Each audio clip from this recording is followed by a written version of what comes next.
I want to start and here's how this is going to go. We're gonna give you a little sense of like how much we've grown this year. We're gonna go around to each of our journalists who are here to ask them what they think our biggest successes were, and then we're gonna try to take as many questions as we can. So I want to start with Nick Campbell, who is our director of marketing, who can just give you a sense of how um, kind of amazing this year has been for what we've done with the resources you've provided us. Go ahead, Nick. Yeah, and just to reiterate, thank you all so much. I mean, it's really heartening to have such an amazing audience that grounds the work that everyone here does and makes it all possible. And this year really saw some incredible growth. We saw a 40% increase in our total subscribers on the newsletter, and with that, a 24% increase in paid subscriptions. Um, that should be noted that this is at a time that has not necessarily been easy for a lot of media. So, I mean, that is really astounding. We saw our website engagement increase over the year by 13%, with direct traffic increasing 7%. Now, this is really important here. This is in a time when social media and search engines are actively constraining traffic to a lot of media. So again, like we're actually moving ahead at a time of like some pretty serious headwinds for a lot of media.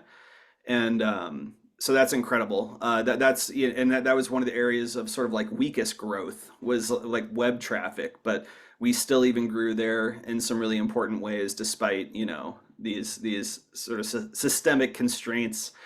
On the podcast side, we passed 1 million downloads with the Lever Time podcast, which is just amazing. Like that just keeps chugging along and growing week over week. And then in our series Master Plan, the first season we top charts on Spotify and Apple consistently in different categories from politics to history. We're starting to hit some year-end best of lists. We've already won some awards. I'm sure there will be more won. And then that series alone, despite just being, whoops, my dog went off. Despite being just a handful of episodes, or two handfuls, I guess, got around currently 750,000 downloads across podcast apps and YouTube. So, I mean, just incredible. And it really is. Because of the foundation of our support is our paid subscription audience. So I'm very excited to share those numbers with you today. And so that's all I have to share. Just wanted to provide that context. Okay, so I want to go to Lucy Dean Stockton, who is our news editor. And I want Lucy, you can kick off this little portion of this event where you tell us what you think the biggest highlights were. You can tell people about what exactly, for those who don't know, what Lucy's job is at the Lever. An extremely important job, and just again, highlights from what you think we did best this year. For sure. Yep. So I am the news editor here. I work closely with our managing editor, Joel Warner, who's not here right now.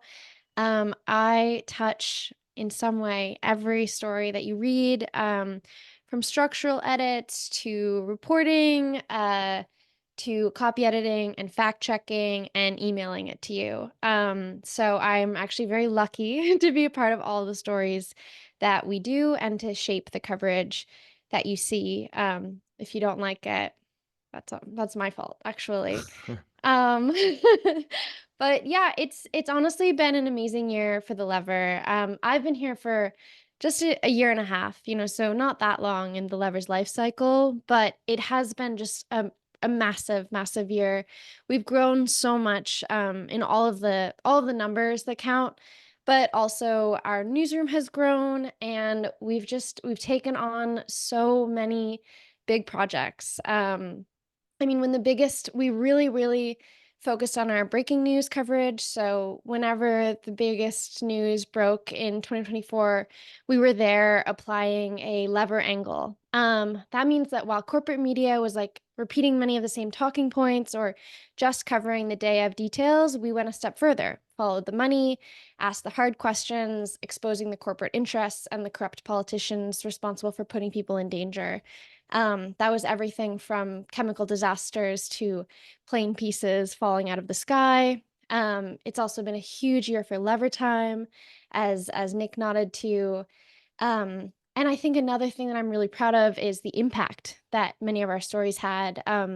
We rooted out corruption, we reversed dangerous legislation, we forced corporations to answer to the public. Most recently, with Helen's amazing story on the Blue Cross Blue Shield's reversal for their anesthesia policy.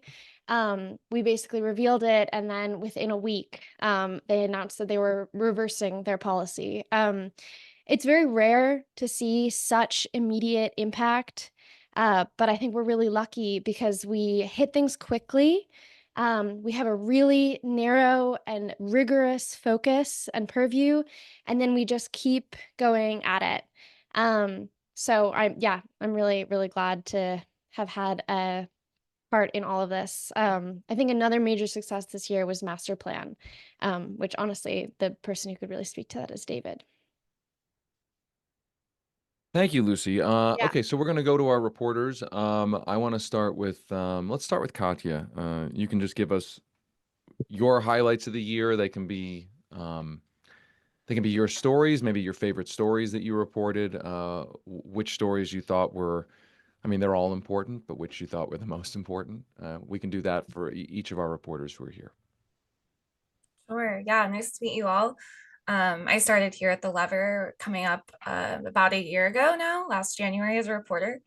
So it's been like quite an amazing, exciting year and sort of being part of this team. And yeah, amazing to look back on everything. I think for me, the standout story that I worked on, or a series of stories I worked on, like in terms of impact this past year, was some of our coverage of Boeing, which started right when I walked on the job last January.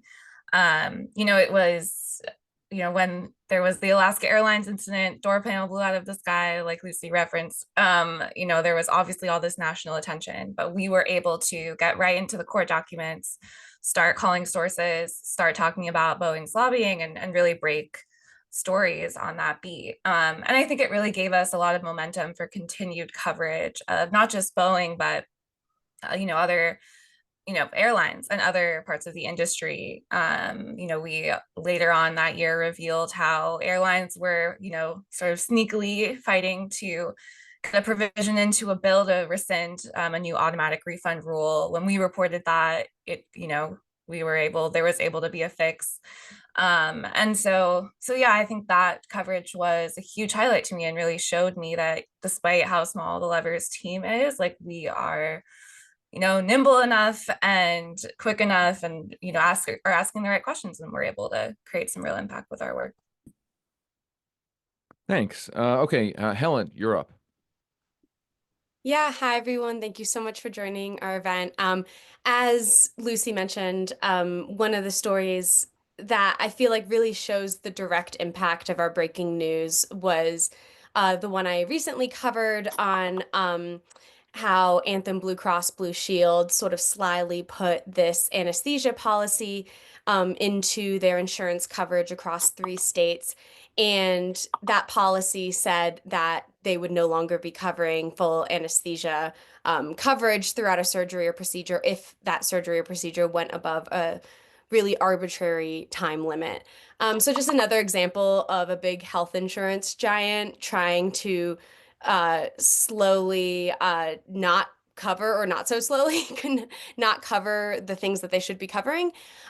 We were one of the first to break that along with some local Connecticut publications. And the following day, all the big news sources, NPR, CNN, MSNBC covered it. And within 24 hours of our breaking coverage, I got an email from Anthem Blue Cross saying they were rolling back the policy, which is always very fun to have that direct impact.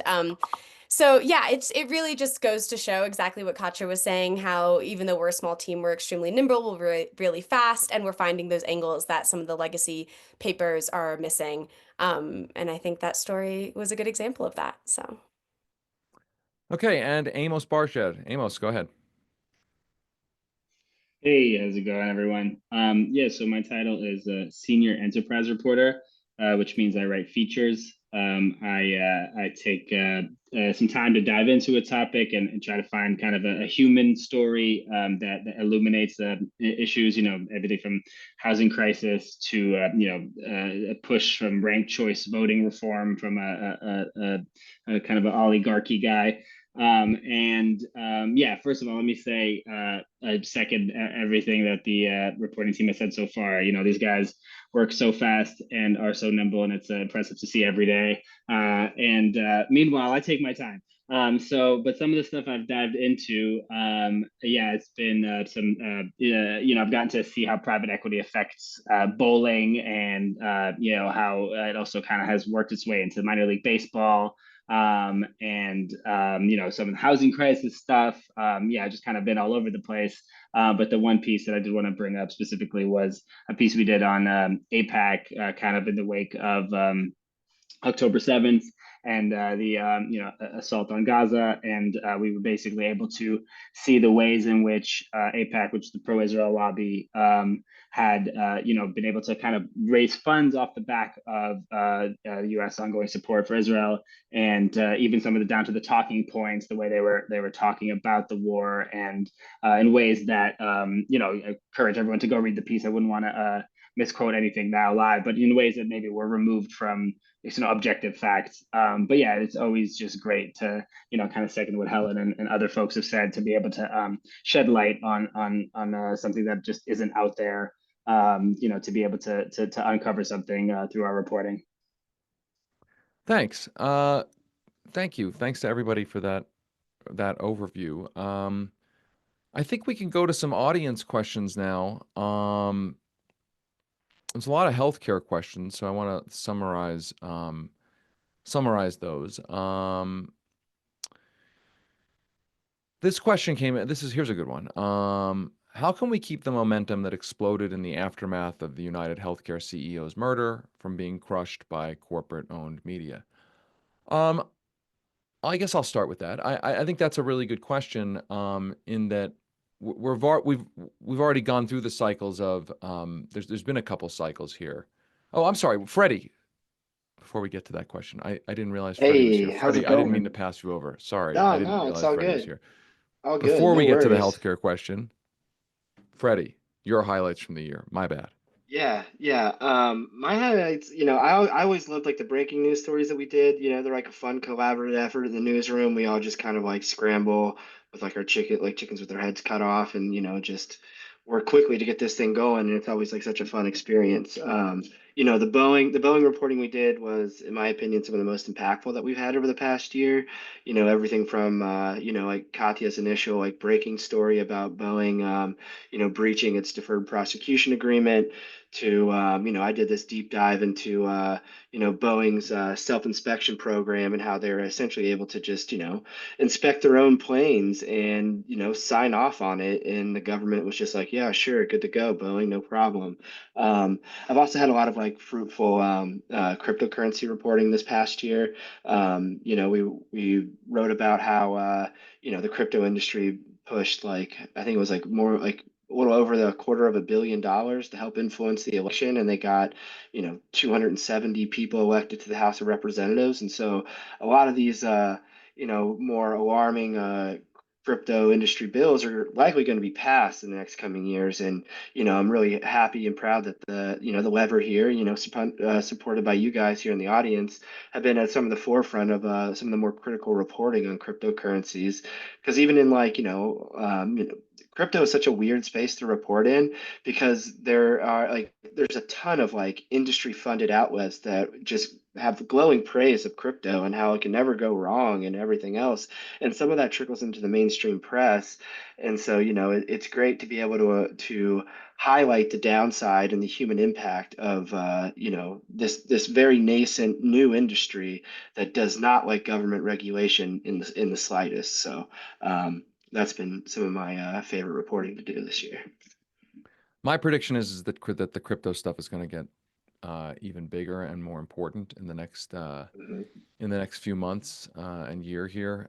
So everyone should keep their eye on it, because it may seem like an esoteric issue, but I have this bad feeling that it's going to blow up into a very, very, very big issue. Yeah, I'm not wishing yeah, that. I'm just predicting that. Yeah, and just one last thing, David, just like how you highlighted, the crypto industry is worth more than $3 trillion worldwide right now, which is more than the subprime mortgage industry before it collapsed in 2008. And they're trying to get even more entwined with traditional, banking and financial institutions. And so this is going to be a big issue here in the coming, months for sure. Okay, so now we're going to go to the questions from the audience. That question about how do we prevent corporate media from essentially squelching any discussion of the healthcare crisis in America in the aftermath of the shooting of the United Healthcare CEO. And you've definitely seen an effort to try to focus the conversation away from the healthcare crisis itself. I mean, you saw the op-ed from the new CEO of United Health saying they want to be part of the solution. You saw the Washington Post write a very long profile of the CEO, Brian Thompson, about how he was supposedly a reformer. So I do think you're going to see that attempt to sort of brush this under the rug, which wouldn't be surprising. The entire healthcare debate has been essentially suppressed. I mean, as I said on our recent episode of Lever Time, I mean, the democracy crisis is the fact that people are clearly so angry at the healthcare situation in America. And yet it was it was barely anywhere to be found in the discussion about in the election. That the elections are supposed to be the arenas where we discuss these things, and it was basically not discussed at all, even though clearly there's a lot of public anger out there about healthcare. So my guess is that this issue is going to not leave the public consciousness because it's clearly in the public's consciousness, but it will die down as part of something we discuss in our politics, only to later explode at some point in some other fashion. And so I think I don't have an answer for how to prevent that other than to say that we have been reporting on healthcare for years and will continue to report on healthcare, whether or not it's front and center in the 24/7 news cycle. But I don't know. I would ask everybody else, maybe it won't disappear. I mean, maybe this has actually catalyzed something. And I think if it has catalyzed something, it's really problematic that a murder has to catalyze something. I mean, that really is that's really actually terrifying and not the way a civilized society is supposed to work. But I do wonder if anybody else wants to jump in with your thoughts on whether you think maybe this won't actually go away as an issue in the discourse in our politics. I definitely, I hope it won't, but I'm not always faithful that politics are actually going to be covering and discussing the things that matter most to the people. And we have to remember what's really going on behind the scenes with dark money and money changing hands and industry having a say in what politicians say. Democratic or Republican. And that's definitely influencing it. But like what David said, what we're going to continue to do, and I think the Anthem Blue Cross Blue Shield story was a perfect example of this, finding these jargony, complicated policies that insurance carriers are silently putting up on their website that's directly impacting people's health and their well-being. So regardless of whether legacy papers and big corporate media continues to cover it or not, it's definitely something, I'm primarily a healthcare reporter, so obviously I'm biased that it's an extremely important thing to cover, but I do think this murder brought that to the forefront, that I do find, unfortunately, that whenever I do character-driven healthcare stories, there's way too many stories out there. People have way too much to share. It's very easy to find people who have been screwed over by the healthcare industry. So I hope that this is a changing point. I don't know necessarily in politics per se, but I hope at least it's a changing point culturally that we should be talking about this and yelling about this from the rooftops continuously. Anyone else? Yeah, Okay, totally. I mean, I go agree. ahead. I feel just colloquially from speaking with friends and family, the conversation is ongoing, and I do feel like it's going to continue. And the maybe this is again this is just anecdotal, but it feels like people are more informed than ever. Understanding exactly how the system worked. For so long there was so much obfuscation. An ability by the industry to make things seem more confusing than they really were. And I think we've kind of broken through to another side where in the report, a bit of healthcare reporting I've done, you're speaking to people. Some of them are expert, but some of them are just people seeking access. I went to a clinic in the pop-up free medical clinic in Pennsylvania earlier this year, and it just you can feel the way that people speak about their lack of access. There's not shame, there's not kind of that stigma, any kind of idea that any of this is their fault, and I think that's powerful to feel and powerful to see, and I think yeah, I hope that it continues. All right, let's go Yeah. to another question. Go Oh, ahead. Go ahead. I Go was ahead. just gonna say, I think for our part, like I see so much of what we're doing. I love that word obfuscate. Like I think we're really trying to de-obfuscate, which is like really following the money between these health insurance companies that own pharmacy benefit managers that like sell out to doctors that are basically owned by the same health insurance company, and all of that is like working against or with pharmaceutical companies in development that are funded by the US government. It's just like this crazy, crazy maze. And I see our role as really trying to track that down, make it as clear and accessible as possible, and then having our reporting build into reporting at other outlets or building a public understanding of what's going on and sort of how we're getting fucked by the healthcare industry all the time. I think that sort of work I see as like almost educational and for informational is like I really want to make sure we keep prioritizing that. I want to go to some questions about the media and how we operate. This is a question. What are some of the notable challenges for independent media as we enter into the new administration? Does your strategy change, and or do you foresee any new challenges? I mean, I think we've done something different from other news outlets in that we have built a reader-supported news outlet, and that takes time. It is not a standard venture capital funded flash in the pan, build out really huge, really quick. And I'm an impatient person, so that's that's been hard for me because it's just there's no real way to speed up that process. It takes years and years to actually build that out, and we are expanding.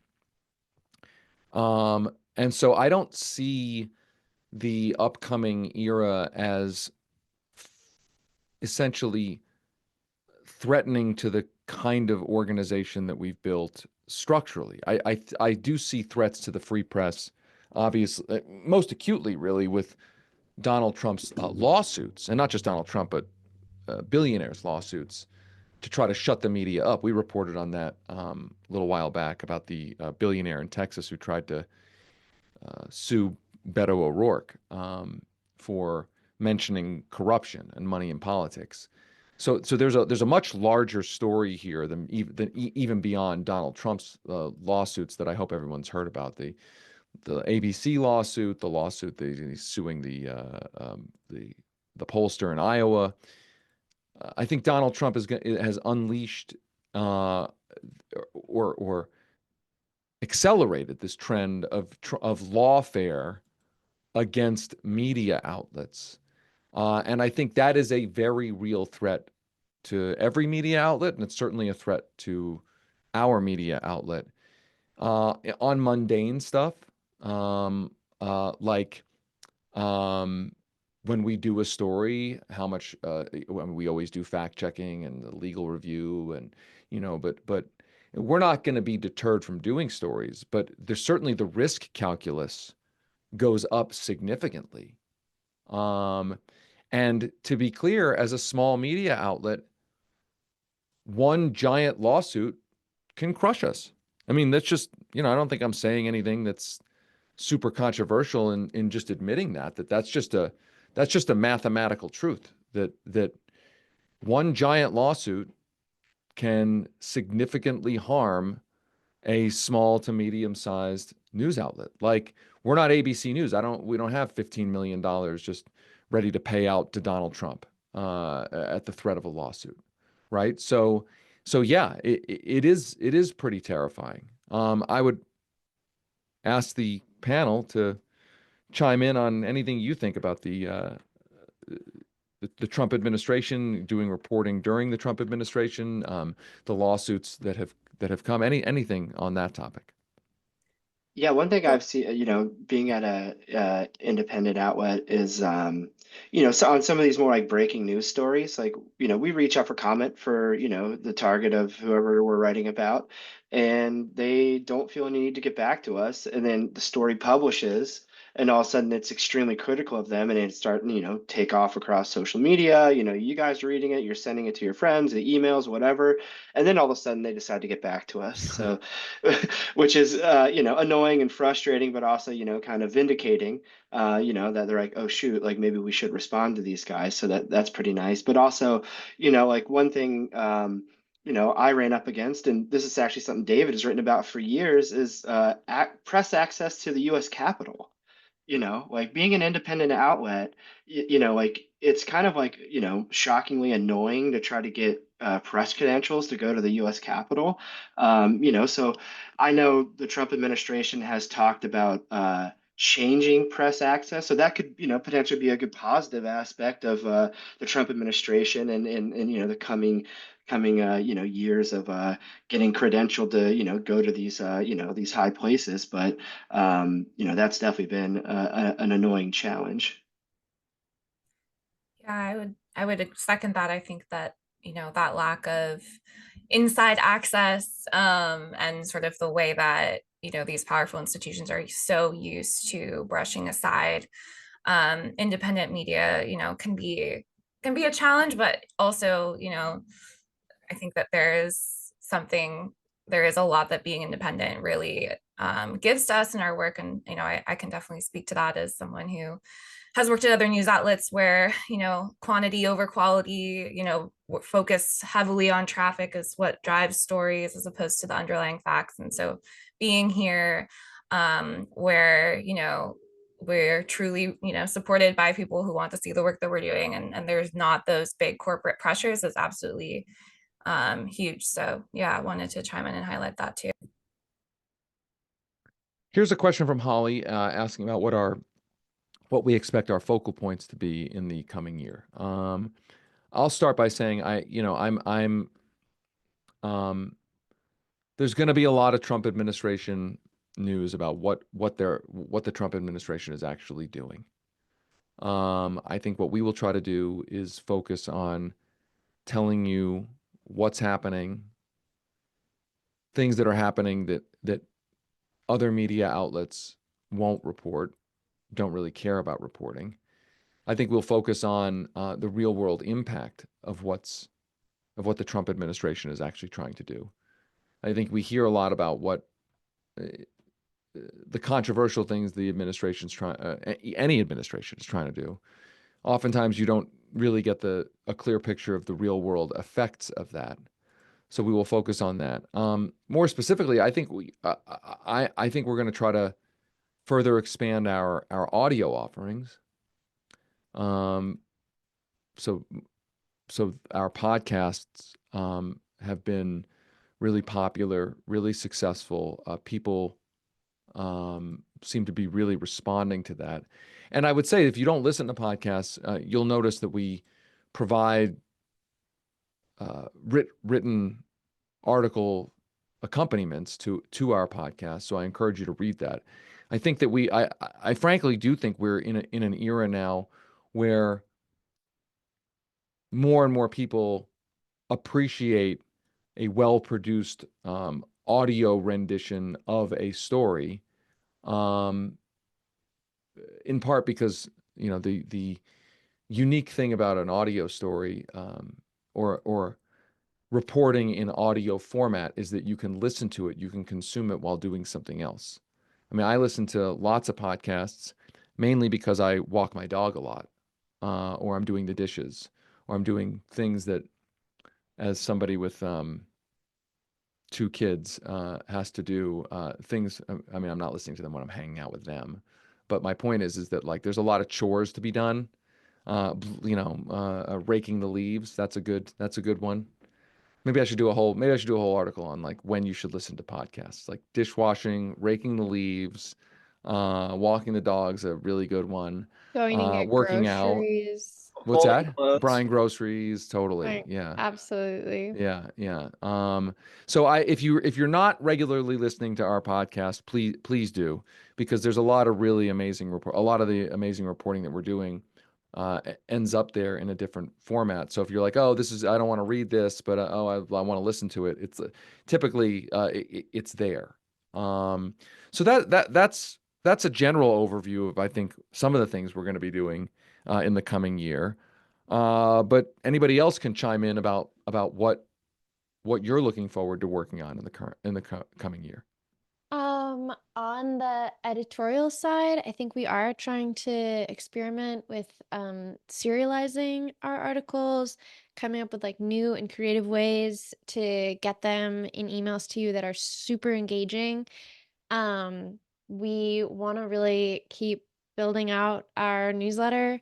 Um, because it is sort of the foundation of what we do. And we know that I think it's a really actually a good way to receive news. We've gotten really good feedback from our subscribers and hopefully from our paid subscribers who not only support our work and our reporting, but also appreciate just getting a story in their email every day that can keep them up on the news, and give a fresh investigative perspective. So, I think and Anyone then, else? Go yeah, ahead. yeah. I was just going to add that one of the things I've really appreciated and noticed about our coverage, for example, right now I'm covering a story about pharmaceutical ads, and you look at some of the details, and yeah, they're out there. There's stories about the general, RFK Jr. saying he wants to ban ads. And then you're like, okay, who's looked at the lobbying? Who's looked at the money behind this? Who's looked at how the money is exchanged hands? And it's not there. And which I find, it's great for us because we get to expose that to you guys, our readers and our listeners. But it really is shocking how few outlets really focus on what money exchanged hands to make the situation or the policy that we're currently writing about. So I think, we're going to continue to do that more than ever. Continue to look at so many financial documents and lobbying documents. I've never looked at more in my life than this past year. And I think that's just going to, continue to grow over the next year.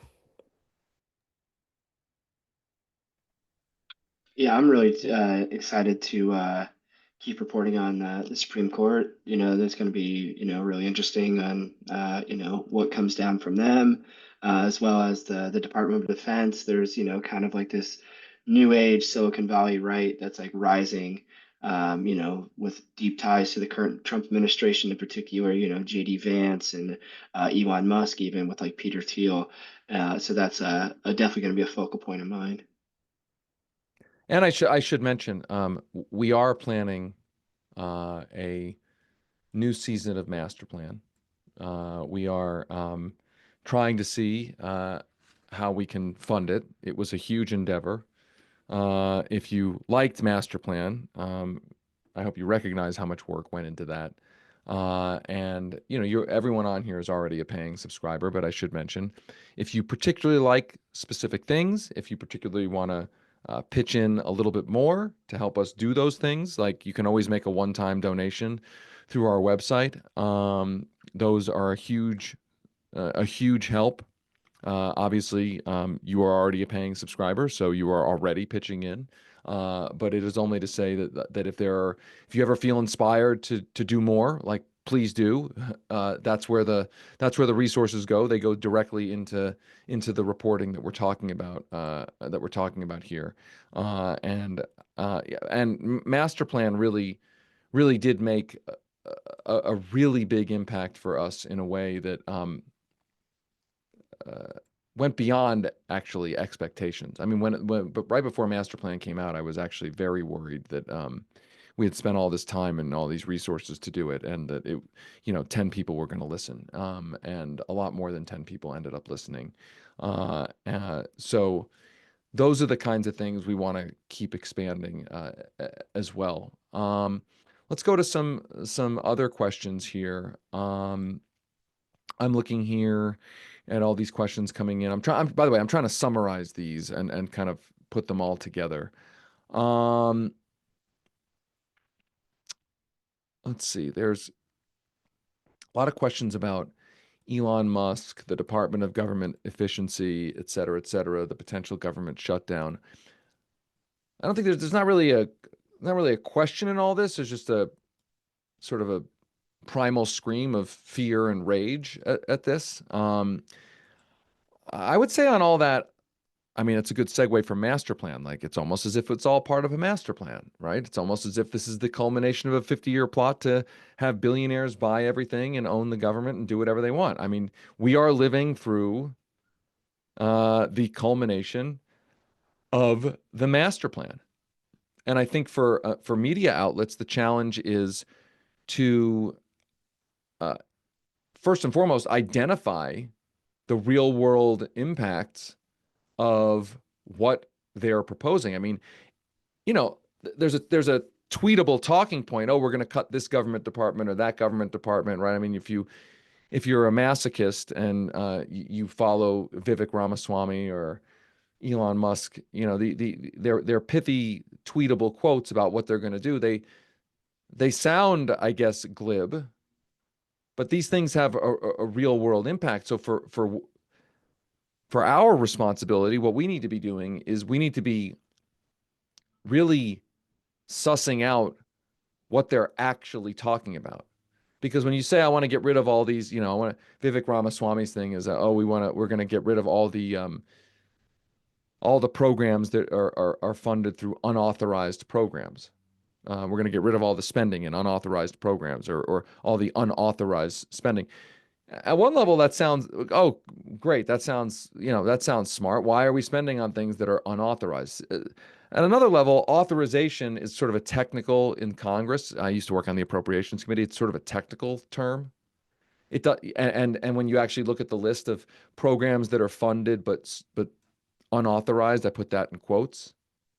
You're talking about cutting veterans' medical benefits. You're talking about cutting direct basic medical research, right? Like what are we they don't really want to talk about what they're really talking about. They want to use essentially news speak, the old Orwellian term of, they want to talk in platitudes. They don't want to talk about the actual real world implications of what they are actually proposing.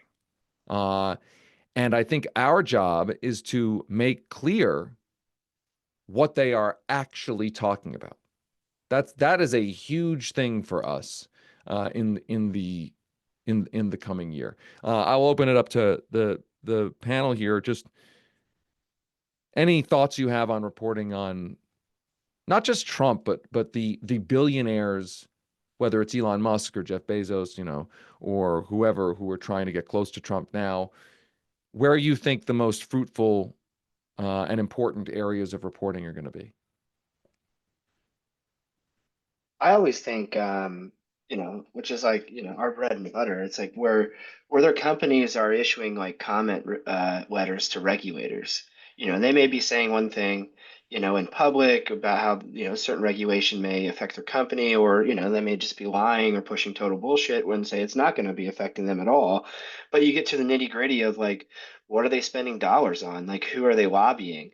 What are they saying to regulators about how it will affect them? That's where, I think our reporting is the most fruitful and makes the largest impact. That was, that came up in a story about JD Vance when he was first picked for, Trump's running mate, about, him wanting, police to track down people seeking abortions.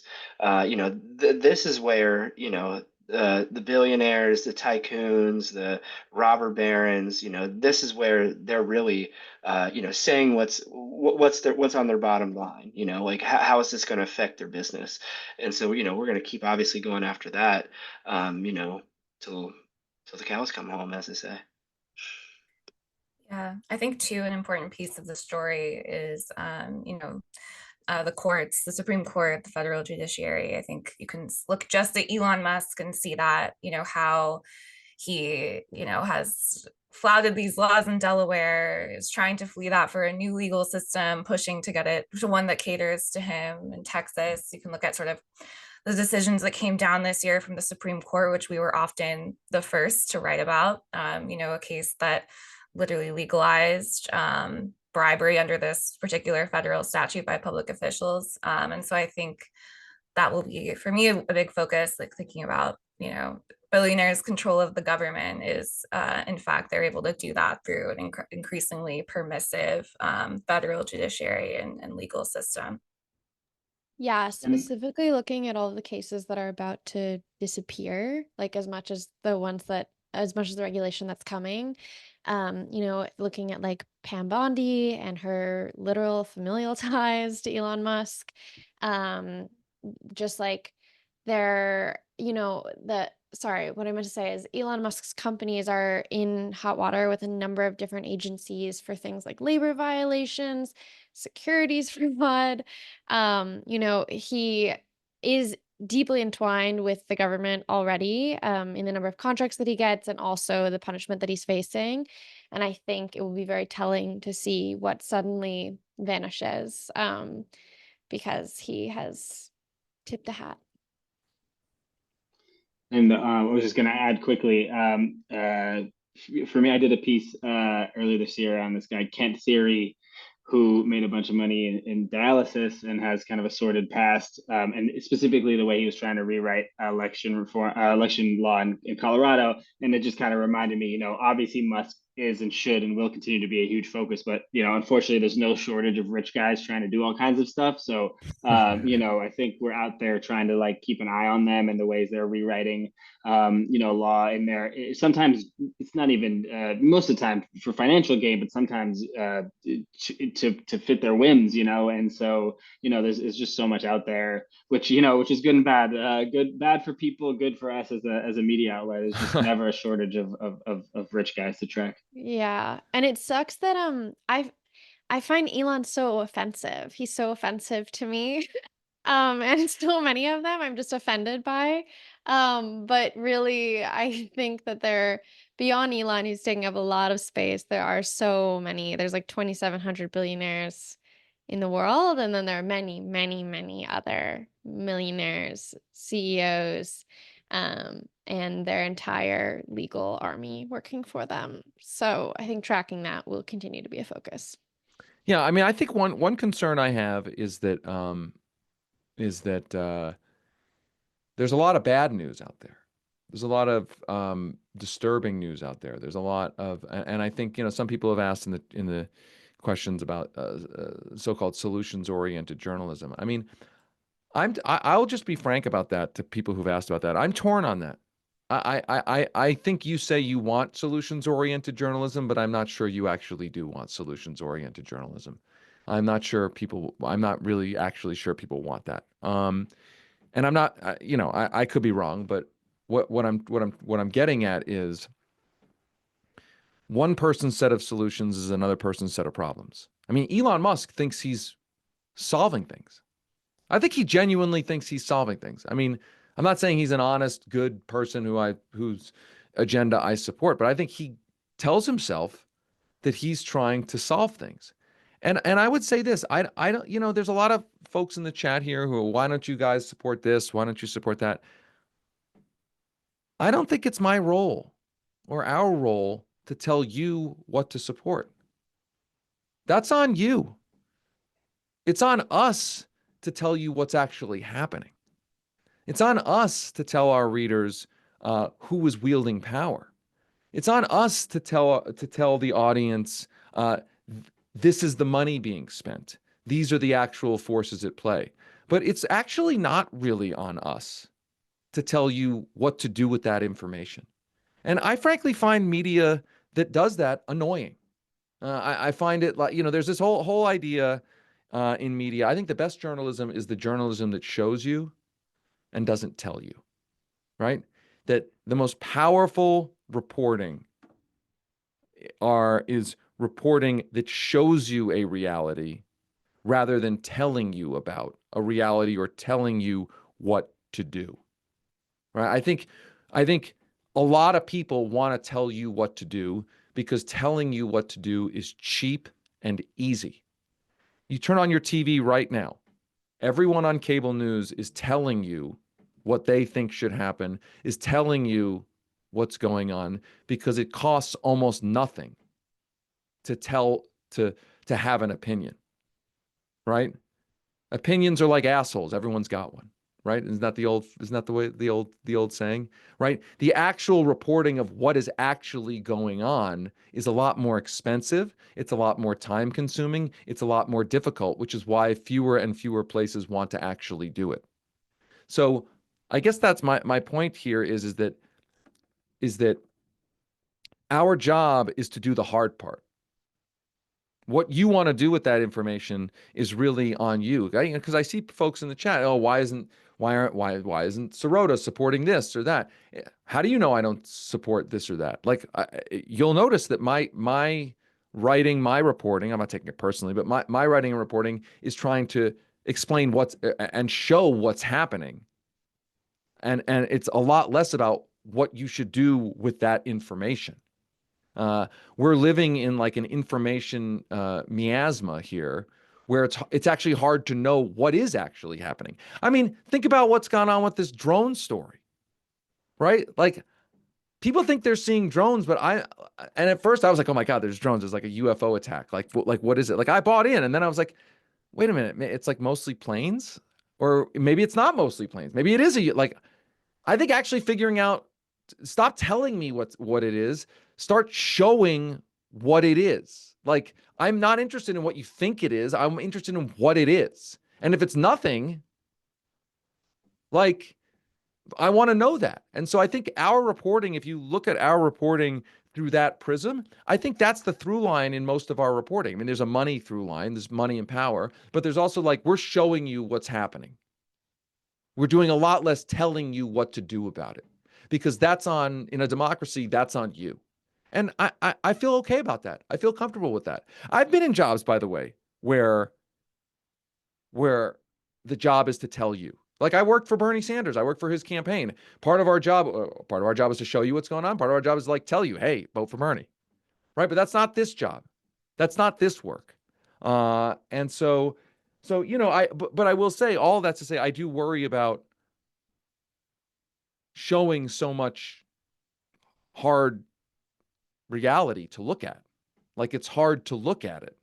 And I think that's the challenge for us, is that because I get that feeling where it's like you wake up in the morning, you're like, I can't read it. I can't look at it. I just like, I actually don't want to know what's going on. Like, I don't even want to be shown. I just want to and so I think that is our challenge. And if anybody on our panel wants to respond to that challenge, like, how do we balance like showing what's going on, but not like, permanently demoralizing everybody every day by showing what's actually happening. I mean, that really is, that's a real tough one. That's a tough one. Yeah, yeah. Go ahead, Well, Amos. I'll oh jump no, in it's just after you. I think I did. Yeah, I think for the kind of writing I do, there's a little bit more room to do that kind of thing. Find people who are struggling against stuff, pushing back.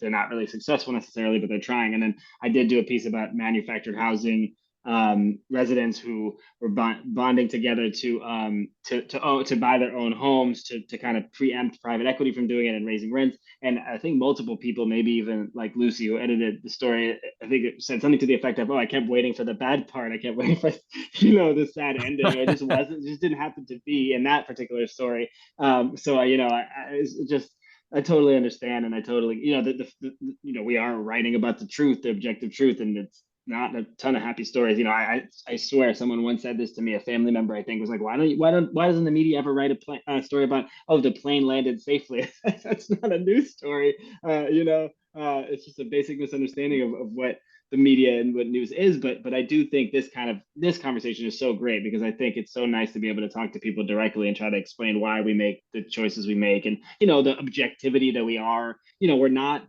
putting our heads in the sand like a lot of media outlets and pretending like we're neutral, right? But we are aspiring for objectivity in a lot of this, and that's a really, really tricky thing to thread the needle on. Or at Yeah, least I mean, I would reporting. just, before you go, I would say, before you jump in, I would Yeah. say, I don't think, I think objectivity is the wrong word.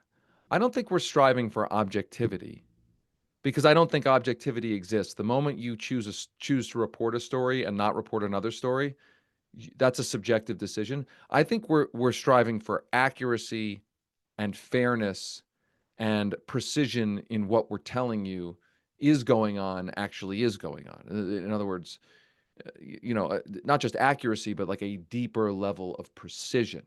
But I don't pretend to be objective about what I think is news and what I think isn't news. Like you saying, and I agree with you, that the plane landing safely is not news, but a door on a plane falling out of the sky is news. That is a subjective decision. And that's a good news decision to say that one is news and one isn't. But I don't think we pretend. And by the way, I actually think that in some ways that does set us apart from other outlets, in that we're not pretending to be objective. They're pretending to be objective even though they're not. We don't pretend to be objective. We assert that we are accurate, fair, and precise, but we don't pretend to not have a set of viewpoints about what is and what isn't news, and what needs to be covered and what doesn't need to be covered. So sorry, go on. I was just gonna say, yeah, I think we do have a through line in our reporting, which is like how something affects working people. And like I think that is really it comes we try to come back to it in every story. And so we are technically like nonpartisan, and that we're very critical of both parties. But I would say that like we are somewhat allied with like the causes that would affect working people, and specifically like what would make their lives better, and focusing on the harms of what makes their lives worse. So I do think that we do bring that strong viewpoint. I do want to say that while we are sort of a doom, disaster, demise reporting newsletter, some would say, for paying subscribers, we do have a somewhat lighter weekly edition of You Love to See It on Saturdays. So Which if you people don't, love. People which love it. people It's like one of love, our most and popular. which Yeah. all of you as paid subscribers should have access to. And I encourage you to read it whenever the news is feeling like too much. Yeah, There our are subscribers good love that. things happening. Yeah. Yeah. Yeah. Freddie, Anyone what were else? you gonna say? Yeah, go ahead, Oh Freddie. yeah, just just real quick, like it's like like David, like illustrated here in this chat, like like we're not a part of the hot takes industry. That's very, very lucrative industry, but it's super easy and it's super cheap, and it is like as a reporter, it's sometimes it's nice to see my stuff highlighted, but I can't tell you how many times I've like been watching some very popular YouTubers say almost word for word paragraphs out of my reporting and not even mention it. It's insanely frustrating when that happens. And it happens quite a bit. And it's cheap, and it's, unfair to the people who actually do the hard work, and who unfair to the reporters as well, who are putting their name on the story, who, they mess up a single fact. Like they could be, hauled into court, sued, everything else, so, big thanks to all the, subscribers here. Thanks for all your great questions. And, yeah, you guys are amazing. You allow us to do the hard work that other people rip off and try to replicate, but it's not the original. Yeah. Amen to that. So listen, we're up against the hour long break. I tried to summarize as many questions as I could. You can always email us with questions. We welcome everybody's feedback. Um, I would say one other thing. Um, we welcome everybody's feedback. And I know there are some periodically people say, why aren't you covering this? Why aren't you covering that? And it's not that we don't welcome that. We do, because we're always looking for new angles, tips, things to report on. But also understand that while we aspire to expand, and we will be expanding, that we are a very small organization, and we are everyone is maxing out their work. So we are doing our best to cover as much as we can. And one other question that came up about, or set of questions about how we choose what to focus on, not focus on. How do we choose to go deep on stuff and certain things and not report on other things? Those are constant decisions. Those are resource decisions that we do not take lightly. Um, those are difficult decisions.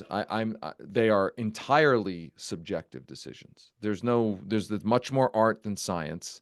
And I'm not saying we make perfect decisions all the time on those, but it is only to say that we are thinking about those decisions all the time. And that every story we go deep on means we're not covering 10 other stories. So those are difficult decisions all the time. And so I understand sometimes people are frustrated. Oh, why haven't you covered this? Why aren't you covering that? You should do more coverage of this. I get that frustration. And if I had a newsroom of 1,000 people, we would cover everything. But we don't have a newsroom of 1,000 people. We'd like to get there, or at least 100 people. We'd like to get there. We're not there yet. It's going to take time. And with your support, I am confident that we will continue to expand. So all that is to say, again, thank you so much for being paid subscribers. It is really important to us. We could not do any of the work we have just discussed in this past hour without you. I would ask if you can encourage others to become paying subscribers. That's great. That's a huge help. If you can need a holiday gift, get a gift subscription for people. If you ever want to pitch in a one-time donation, in addition to being a paying subscriber, you can do that on our website very easily, levernews.com/gift to get a gift. I think it's levernews.com/donate to make a one-time donation. All of that helps directly. Like it doesn't just go into a black hole. Like it's a direct, real help right now. When we make decisions about, can we send Amos out to a story to cover a story on the road? That's where the resources go, literally, to stuff like that. So thank you again. I hope everybody has a happy holiday. And thank you, I should add, to everybody on the panel for all of your incredible and hard work in doing something that is very, very rare in this society and in this culture, which is independent journalism. We are doing it. We're not just surviving, we're expanding. And that is, as I said at the beginning, that is almost a unicorn in this society. So thank you to everybody, and I hope everybody has a great holiday.